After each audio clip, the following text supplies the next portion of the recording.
జై భీమ్ అండి. నేను మల్లెల వెంకట, ఫౌండర్, ప్రెసిడెంట్ మాల మహాసభ. ఈ సమావేశంలో మాలల ఐక్యత సంక్షేమ కమిటీ రాష్ట్ర అధ్యక్షులు కోట్ల గంగాధర్ గారు, తోమతి శ్రీనివాసరావు గారు. ఈరోజు ఈ సమావేశం ముఖ్య ఉద్దేశం,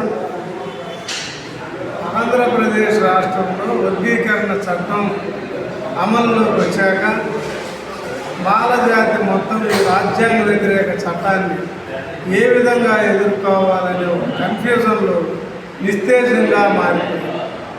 దానితో పాటు ప్రభుత్వంలో ఉన్న రాజకీయ పార్టీల పెద్దలు ఆయా రాజకీయ పార్టీల ప్రయోజనాల కోసం రాజ్యాంగ వ్యతిరేకంగా ఏకపక్షంగా మాల ఉద్యోగులను, విద్యార్థులను, రాజకీయ నాయకులను, మాల జాతిని సమూలంగా అణిచివేయాలనే ఒక కక్షపూరిత విధానాలను అవలంబిస్తున్నారు. వీటిని ఎజెండాగా తీసుకొని ఈ రాష్ట్రంలో మరొకసారి అత్యధిక జనాభా కలిగి ఉన్న ఈ మాల జాతిని మరొకసారి అంబేద్కర్ ఆశయాలతో ముందుకు తీసుకొచ్చి జాతి ఆత్మగౌరవంతో పాటు డాక్టర్ అంబేద్కర్ నిర్మించి ఇచ్చిన రాజ్యాంగ హక్కులు, రక్షణలు, భద్రతల్ని భవిష్యత్ తరాలకు అందించేందుకోసం, మా జాతి ఆత్మగౌరవ బావుటాన్ని ఈ ఆంధ్రప్రదేశ్ గడ్డ మీద ఎగరేసేందుకోసం వివిధ సంఘాలుగా, రాజకీయ పార్టీలుగా చీలిపోయి ఉన్న మాల జాతి పెద్దలందరినీ ఒకే వేదిక మీదకి తీసుకొచ్చి మా పట్ల వివక్షాపూరితంగా రాజ్యాంగ వ్యతిరేకంగా వ్యవహరిస్తూ ఉన్న ఈ రాజకీయ పార్టీల పెద్దలకు బుద్ధి చెప్పేదానికోసం ఈ రాష్ట్రంలో మాలల ఐక్యత చైతన్య యాత్రని హిందూపురం నుండి ఇచ్చాపురం వరకు ఈరోజు హిందూపురంలో ప్రారంభించడం జరిగింది. ఈ యాత్ర మొత్తం బాధ్యతలన్నీ కూడా డాక్టర్ కోట్ల గంగాధర్ గారు భరిస్తూ ఉన్నారు. ఈ యాత్రకు సంబంధించి ఆయా జిల్లాల్లో, ఆయా తేదీల్లో వచ్చే యాత్రలో మాల మహాసభ, అన్ని రకాల మాల మహానాడు, అంబేద్కర్ యువజన సంఘాలు, వివిధ రాజకీయ పార్టీల్లో ఉన్న మాల పెద్దలందరూ, ఉద్యోగులు, విద్యార్థులు, మేధావులు కూడా పాల్గొని జయప్రదం చేసి ఆగస్టు నెలలో విజయవాడలో జరుగుతున్న మాలల సింహగర్జనకు లక్షలాది మంది కథం తొక్కాల్సిందిగా ఆహ్వానిస్తూ జరుగుతున్న ఈ సభ ఈరోజు ఈ అనంతపూర్లో ఈ రౌండ్ టేబుల్ సమావేశం జరుగుతూ ఉంది. అందు విజయవంతం చేసిన అందరికీ ధన్యవాదాలు తెలుపుతూ ఇప్పుడు ఈ కార్యక్రమ రూపశిల్పి అయిన డాక్టర్ కోట్ల గంగాధర్ గారిని మాట్లాడాల్సిందని కోరుతున్నాను. జై భీమ్ అండి.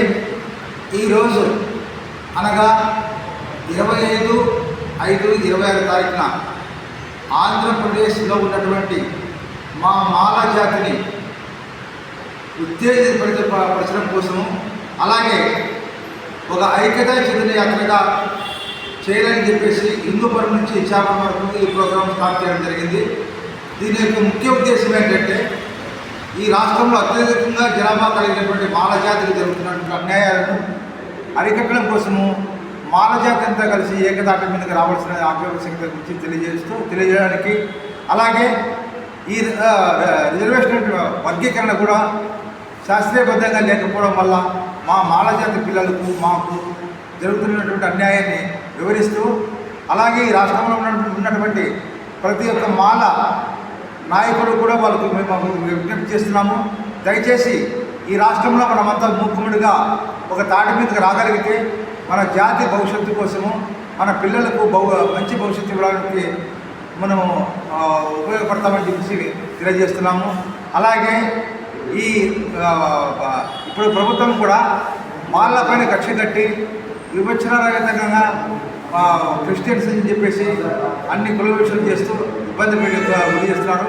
కాబట్టి ముఖ్యంగా ఈ రాష్ట్రంలో ఈ ఉన్న ప్రభుత్వం చాలా మాకు ఇబ్బంది కలిగించినటువంటి పరిస్థితి ఉంది. కాబట్టి ఈ భవిష్యత్తులో మా రాష్ట్రంలో, మన ఆంధ్రప్రదేశ్ రాష్ట్రంలో మాల జాతి ఒక తాటి మీదకి తెచ్చి, మాల జాతి లేకపోతే ప్రభుత్వాలు ఉండవనేటువంటి స్థితి తీసుకుపోవడం జరుగుతుంది. కాబట్టి ఈ యొక్క ఉద్దేశాన్ని ఉపయోగించుకొని మా మాల జాతి సోదరులు, ముఖ్యంగా నాయకులు ఇప్పుడైనా కలిసి దయచేసి ముందుకొచ్చి ఈ రాష్ట్రంలో ఉన్న మాల జాతికి న్యాయం చేకూరుస్తారని చెప్పేసి నేను తెలియజేస్తున్నాను.